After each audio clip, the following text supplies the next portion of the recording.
My family took over my house. Did you think this house was just yours? They divided up rooms among themselves. You should be grateful, said my mother. They thought I would accept it and stay quiet, until they were left with nothing. My name is Clara.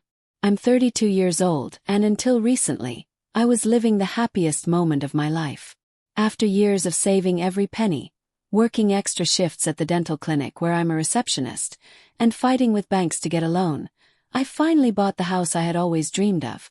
It's not a palace, but to me it's perfect. A 2-story place in a quiet neighborhood, with 3 rooms, a bright patio where I imagined a garden, and a spacious kitchen where I planned to cook my favorite recipes. I painted it white on the outside, put blue curtains on the windows, and made every corner my own. It was my refuge, my victory. But then my family arrived and everything fell apart. It was a Saturday morning about 3 weeks after I moved in. I was in the kitchen, still in pajamas, cutting fruit for a smoothie when I heard a noise outside. I thought it was the garbage truck or a neighbor, but then I saw an old van parked in front of my house. Before I could react, the doorbell rang. I opened the door and there they were. My mother, my older brother Luis, and my younger sister Anna. Behind them, the van was packed with suitcases, boxes, and broken furniture. My mother didn't greet me. She just looked at me with annoyance and said, "Open the door already, Clara. We're staying here with you." Froze. I didn't understand what was happening. My coffee mug trembled in my hand as I tried to process it. Staying. What are you talking about, Mom? Why didn't you tell me? Asked, my voice breaking. She walked in without waiting for permission, pushing me aside. Luis and Anna followed as if they already owned the place. "Don't be dramatic, Clara," my mother said, dropping an old bag on my new couch. "We got evicted from the apartment. Luis hasn't paid rent in months, and Anna can't find a job because everything's beneath her. We had nowhere to go. What did you expect? That we'd sleep on the street while you're here in your pretty little house?" I tried to stay calm, though my heart was pounding. "Mom, hold on. This is too sudden. This is my house. Bought it. I'm not prepared for you to live here." She turned around, eyes narrowed, with that harsh tone she uses to make me feel guilty. Your house," she shouted. "I gave you life, you ungrateful girl. Without me you wouldn't be here showing off your things. This family is your responsibility. Or what? Are you so selfish you can't share what you have with us?" Her words hit me like a punch. I stood there, silent, watching as Luis started unloading things from the van and Anna climbed the stairs with a suitcase in hand. I tried to say something, but my mother continued. "Look, Clara, don't be selfish. We were raised to help each other. You have this big house and live alone like a queen. We need a place. So open your eyes and be grateful we're here to keep you company." I didn't know how to respond. I've always been the responsible one in the family. Since I left home at 20, my mother has seen me as her ATM. If Luis needs money for his debts, they call me. If Anna wants something and can't pay for it, they come to me. But this was another level. They weren't asking for help. They were taking what was mine. In less than an hour, my house was no longer mine. Luis chose the upstairs room I wanted to use as a study for reading and working, tossing my books into a corner and putting his old mattress on the floor. Anna took the guest room, the prettiest one, and started filling the closet with her clothes without even looking at me. My mother sat up in the living room, moving my couch to make space for an ugly table she brought. I just stood there, hands trembling, as they acted like it was the most normal thing in the world. That night I didn't sleep. I locked myself in my room, the only place they left me, and listened to Luis's snores and the TV my mother left on. I felt like an intruder in my own home. I tried to convince myself it would be temporary, that they'd leave soon, but something told me it wouldn't be that easy. The following days were hell. Luis spent his days sprawled on the couch, watching TV and leaving trash everywhere.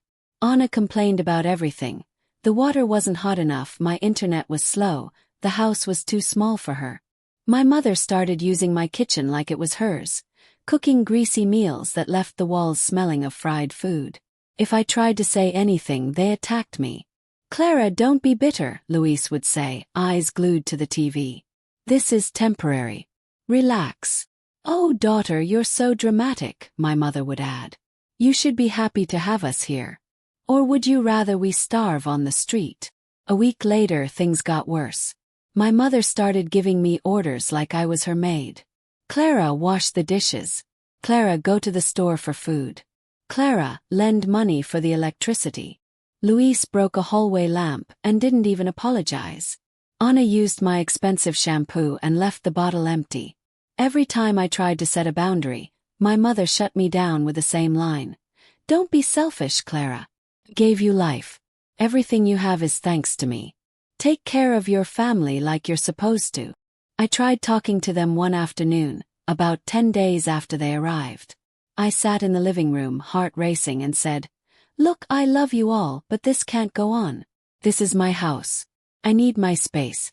When are you planning to leave? Luis let out a mocking laugh. Anna didn't even look at me, just kept texting on her phone. My mother responded with the coldest voice I'd ever heard. Leave? Where, Clara? We have nothing. You have this pretty house and want to kick us out. You're a disgrace. You're selfish. If it weren't for me, you wouldn't even exist. So shut up and be grateful we're here.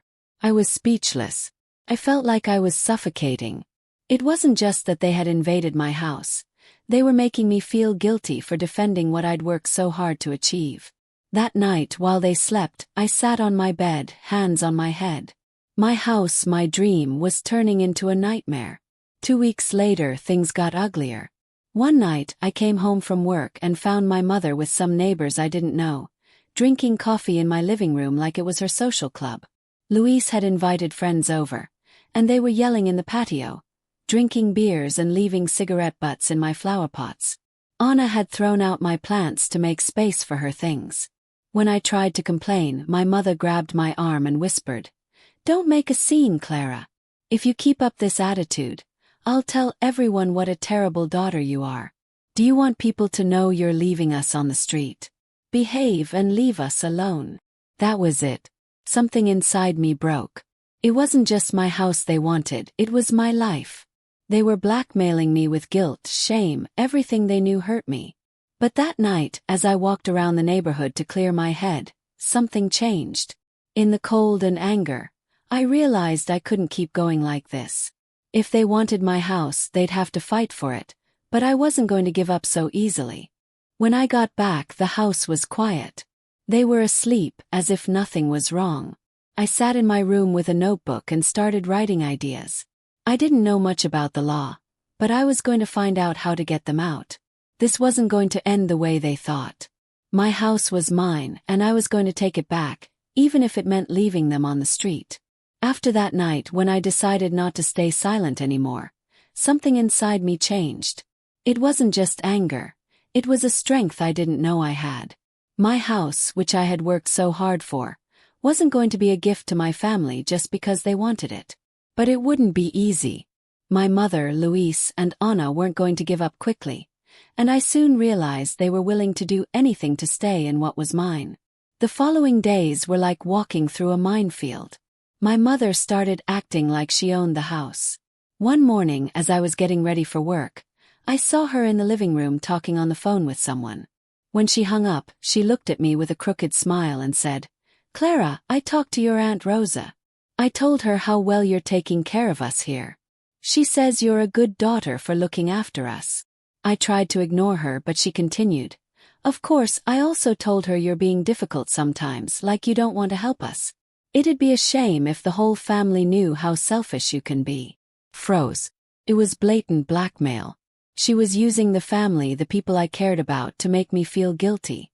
I didn't respond, just grabbed my bag and left for work. But on the drive, I couldn't get her words out of my head.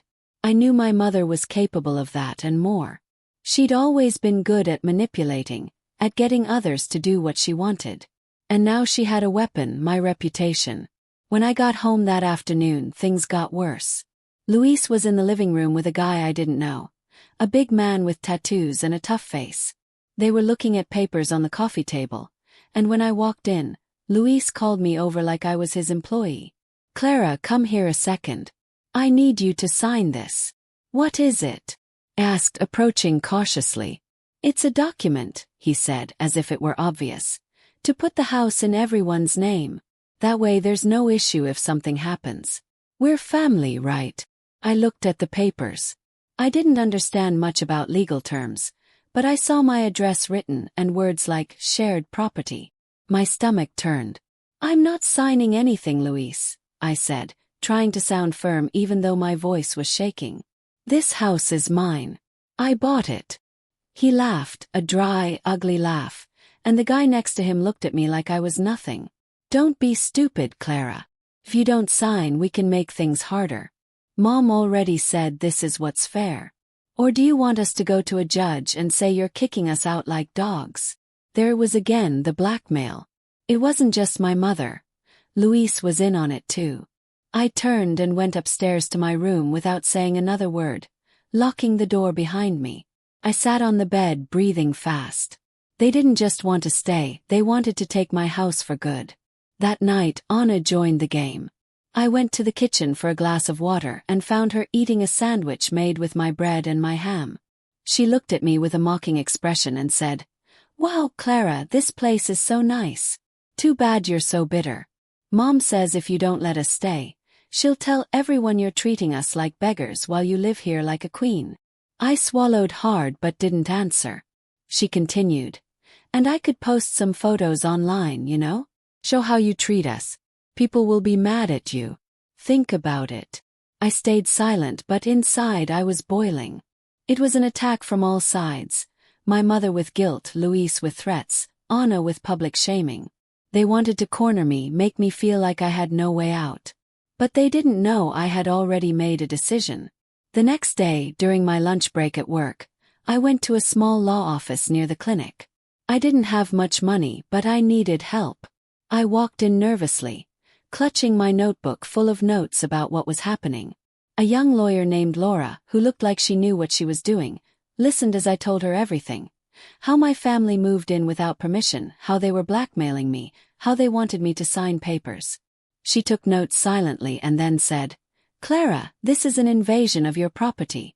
The house is in your name, right? Do you have the documents?" "Yes," I replied. "Everything's in my safe at the bank." "Perfect," she said. "We can get them out legally. First we send a notice to vacate. If they don't leave, we go to the police and get an order. They can't take what's yours just because they're your family." I felt immense relief but also fear. I knew my family wouldn't leave without a fight. I asked Laura to start the process, and that afternoon, I signed the papers for the notice. She said an officer would deliver it to my house in a few days. As I drove back, I thought about what was coming. It was going to be a war. When I got home, I tried to act normal, but they already suspected something. My mother cornered me in the kitchen while I was heating soup. "Clara, where were you?" she asked, arms crossed. "Luis says he saw you rushing out at noon. What are you up to?" "Nothing, Mom," I lied. "Just a work errand." She stared at me like she was trying to read my mind. "You better not be doing something stupid. If you try to kick us out, you'll regret it. I gave you life, girl. Don't make me look bad to the family." I didn't say anything, just finished my soup and went to my room. But that night I didn't sleep well. I dreamed my mother was crying on the street, Luis was yelling at me, Anna was posting videos calling me a monster. I woke up sweating, heart racing. For a moment I doubted myself. Maybe I was being too harsh. But then I remembered my house, my effort, my dreams. I wasn't going to let them take it. 2 days later the notice arrived. I was at work when Laura called to say an officer had gone to my house. When I got home that afternoon, the atmosphere was like a funeral. My mother was in the living room, holding the paper, red with fury.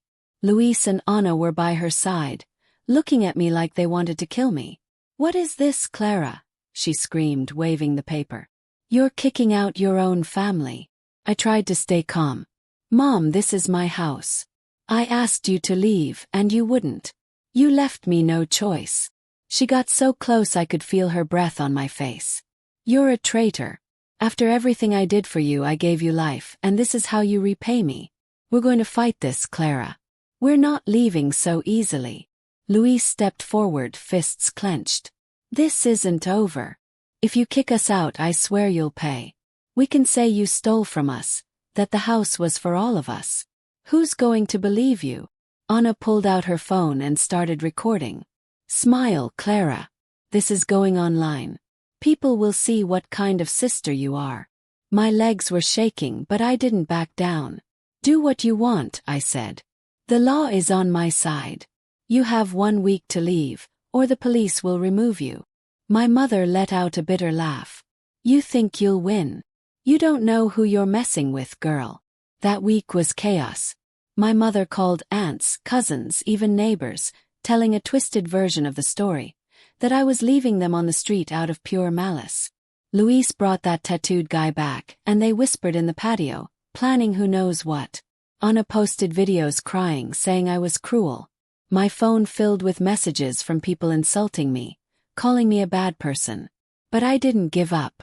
I talked to Laura every day, and she assured me everything was in order. The law was clear, the house was mine, and they had no right to be there. The day the deadline arrived, I knew I had won the first battle, but I also knew it wasn't over.